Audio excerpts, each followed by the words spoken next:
All right, let's dive into an explainer that completely flips the script on how we normally look at market crashes. Today, we're unpacking the exact, historically proven assets that institutional capital and wealthy families use to literally grow their wealth during economic catastrophes. It's a completely different way to think about risk, and it is all laid out perfectly in the source material.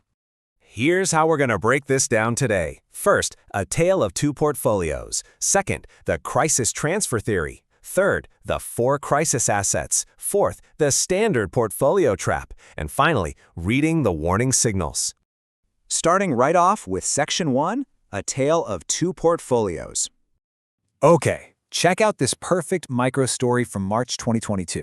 It involves two brothers from Ohio.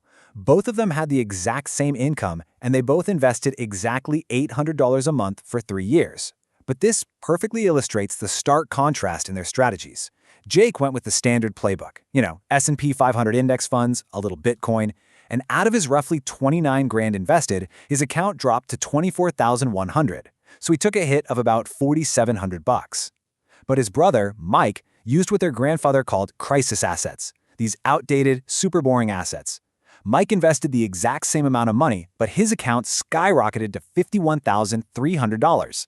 He was up 22 grand. So, the obvious question we have to ask ourselves looking at this data is, how in the world did this happen? How is a $22,000 gain even possible for Mike when traditional, widely recommended portfolios like Jake's were just actively bleeding out? Which brings us to Section 2, the crisis transfer theory. To figure this out, we've got to look at this overarching historical framework called the crisis transfer theory. Essentially, it argues that market crashes aren't just these random, unpredictable disasters that destroy wealth for everybody equally. Instead, they're periods of massive capital relocation. While everyday retail investors are panicking and watching their life savings shrink, institutional capital, the so-called smart money, is actively relocating to safety. Wealth isn't necessarily evaporating into thin air, it's just changing hands and moving into very specific, super resilient asset classes. And you can see this play out in a pretty predictable three-step cycle. Phase 1 is the collapse. That's when stocks, real estate, and anything tied to economic growth just crater. Phase 2 is the flight to safety. This is when institutional investors and massive pension funds have to scramble to escape inflation, so they dump their money into specific safe havens. And finally, Phase 3 is the wealth transfer. While everyone else is panic selling at the absolute bottom, informed investors who bought those safe assets earlier watching their wealth double, or even triple, by the time the economy actually recovers. But where exactly does this smart money go? Well, according to the data, institutional capital flocks to assets that have three very specific characteristics. First, tangible scarcity. Physical assets that governments can't just print out of thin air. Second, essential utility. Things people absolutely need to survive, regardless of what the broader economy is doing. And third, historical precedent. Basically, assets that have a proven, documented track record of surviving every previous economic collapse. All right, let's get into the specifics with Section 3, the four crisis assets. Let's break down the four exact asset classes Mike used, starting with gold mining stocks. And this stat is just wild. During the Great Depression, we're talking 1929 to 1933, literally the worst economic collapse in American history, the Dow Jones crashed 89%. But homestake mining, which was America's largest gold producer back then, surged 474%. No way, right? But here's why. When paper fiat currencies lose credibility, gold prices shoot up, but the actual cost of pulling that gold out of the ground stays pretty stable. So these mining companies see their profit margins absolutely explode. We saw the exact same dynamic happen between 2009 and 2011 when the GDX Gold Miners ETF jumped over 200%. Actually, let me pump the brakes for a second, because to remain totally objective here, we have to look at the flip side of the data. Gold miners are insanely volatile. I mean, they crashed 80% from 2011 to 2015. So these are strictly crisis tools. They demand the strict exit strategy. They are definitely not buy and hold forever assets. You accumulate them when nobody cares about them, and you sell them the second the crisis peaks. Okay, the second crisis asset is long-term Treasury bonds. Now, I know bonds sound like a total snooze fest, but the math here is honestly remarkable. During the 2008 financial crisis, the S&P 500 lost 57% of its value. But in November 2008 alone, long-term treasuries went up over 14% in a single month. This happens because of a flight to quality. Institutions desperately need a safe place to park billions in cash, so they flood into U.S. Treasury bonds. Demand goes through the roof, yields fall, and bond prices skyrocket. They act as this incredible deflationary hedge, meaning they go up when literally everything else is going down. Our third asset is productive farmland. This is exactly what billionaires like Bill Gates have been quietly accumulating for years. Farmland gives you a steady 3 to 5% annual crop yield because, at the end of the day, people always have to eat. During the 2008 Great Recession, U.S. farmland actually provided a 15.8% return. And the best part? You don't need to go out and buy a 100-acre farm to get in on this. The source material points out you can access this asset today right on the stock market via real estate investment trusts, or REITs, like Gladstone Land or Farmland Partners. And the fourth asset class? Consumer staple stocks. These are the boring companies selling toothpaste, toilet paper, and groceries.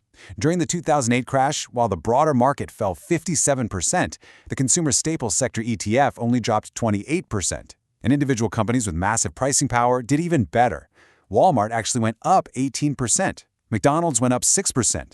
And think about it. When your portfolio only drops 28% instead of 57%, digging yourself out of that hole is way, way easier. Sometimes, boring is absolutely beautiful during chaos. Moving right along to Section 4, the standard portfolio trap. This naturally leads us to ask, what exactly makes standard retail investing advice so dangerous during these severe downturns? Well, most investors are locked into the classic 60-40 portfolio, 60% stocks, 40% bonds. And hey, that works beautifully in a 40-year bull market, but it becomes a devastating trap during an inflationary crisis, exactly like we saw back in 2022. When inflation hits, stocks drop, and because inflation eats away at fixed yields, bonds drop right alongside them. Both slices of this pie just collapse at the exact same time, leaving you with literally nowhere to hide. And if you're only holding traditional index funds without any sort of defensive hedge, the historical destruction of your purchasing power during a crash is just brutal. Look at these numbers. Down 89% in 1929, down 57% in 2008, down 34% in a matter of weeks in 2020. If you are entirely exposed to assets that plummet during a panic, a huge chunk of your life savings can evaporate almost overnight. There's a quote from our source material that I think brilliantly captures this whole philosophy. The market is not one game, it is two games. The bull market game rewards growth, the crisis game rewards safety. You have to learn to play both games. And that means you need to actively monitor economic conditions so you can reposition your wealth into these crisis assets before the crash actually happens, scooping them up while they're still cheap and totally ignored by the masses. Which brings us to our final part, Section 5, reading the warning signals. So how do we actually time this? The absolute most crucial sequence to watch on this timeline is the yield curve. Now, an inversion happens when short-term interest rates become higher than long-term rates. But here is the secret most people miss. The recession almost never starts during the initial inversion. It starts after the curve normalizes, meaning when short-term rates finally drop back below long-term rates. The second you see that normalization happen, the clock starts ticking. Historically, a recession kicks off in the 12 to 18 months right after that. So what you do is combine that with two other key metrics. You monitor for yield curve normalization, you watch for credit spreads widening by 50 basis points, which is basically just 0.5%, and tells you investors are getting spooked about corporate defaults, and you look for the unemployment rate ticking up from its cycle lows. When you see two or all three of these specific signals flashing at the same time, that is your confirmation that economic risk is being repriced in real time. That's the undeniable signal that it is time to make sure your defensive, crisis asset positioning is fully locked in. Because history shows us time and time again that the next crisis isn't a matter of if, it's a matter of when. It's 100% inevitable. Which leaves us with one pretty vital question to think about. When that next major downturn arrives, will you be stuck holding the standard playbook just hoping for the best, or will you be ready to turn that chaos into real opportunity?